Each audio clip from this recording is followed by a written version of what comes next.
Hey, what's going on, guys? The Horror Man back, and it's officially the last weekend of summer.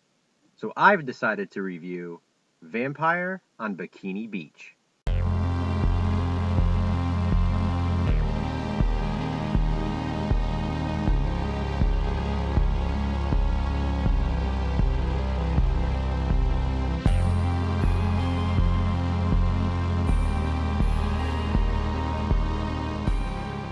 This review will be slightly different than usual, because I don't own the official release of this film.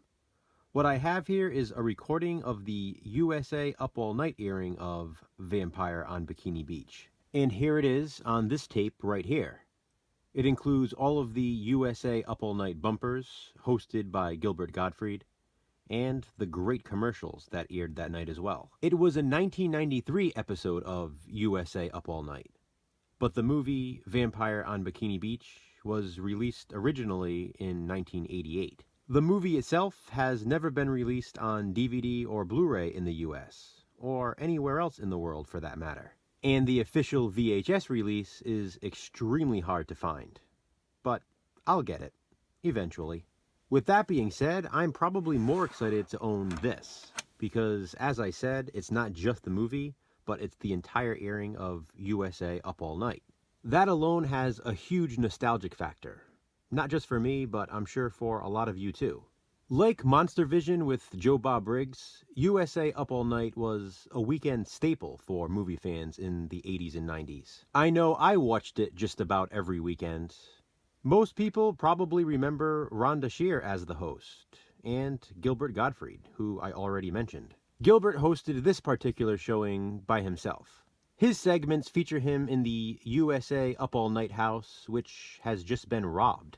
As he makes jokes about being burglarized throughout the night, he also makes funny comments on the film. Since this was an airing from 1993, there were some awesome 90s commercials. It featured the classic Slim Jim commercials with Macho Man Randy Savage. There were commercials for The Club, to protect your vehicle from being stolen. There were some movie trailers for Robin Hood, Men in Tights, and Poetic Justice.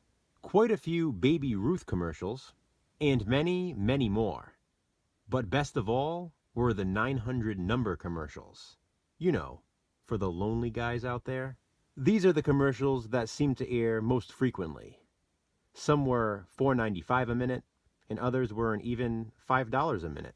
Talk about that nostalgia. But now I should probably talk about the movie, huh? Vampire on Bikini Beach, also known as Vampires on Bikini Beach. It's a 1998 very cheesy horror film set in California. This is one of those so bad it's good movies, but I know I'm in the minority. A lot of people would disagree and just say it's terrible. But what can I say?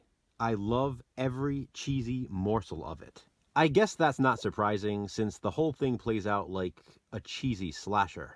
People are being murdered nightly in a small beach community. The victims are found with their blood drained, so some believe that vampires are to blame. The news denies this, however, claiming there are no vampires, instead suggesting it is the work of a local maniac. One night, a girl named Kim and her boyfriend Bob, who has his own band, bump into a couple of strangers out in an alley behind a club. The strangers drop an old book, and Kim and Bob retrieve it. Kim takes it home with her that night, and while she sleeps, she dreams of it bursting into flames. She and Bob decide to bring it to an expert, who informs them it is the Book of the Dead. The expert then tells them to bring it to a local priest, who might be able to help them. The priest immediately goes to work, trying to banish the evil from the book. But that night, he is murdered as well. As the body count rises throughout the community, Bob, Kim, and their friends find themselves hunted. But is it really a vampire, or just a regular psychopath? Vampire on Bikini Beach is one of those movies that looks like it was shot on video, even though it wasn't. It just has that feel. The quality of the acting also matches the SOV slasher genre. With a title like Vampire on Bikini Beach, you can expect some scantily clad women. There are a lot of bikinis. There is also a ridiculously, and here comes that word again, cheesy sex scene.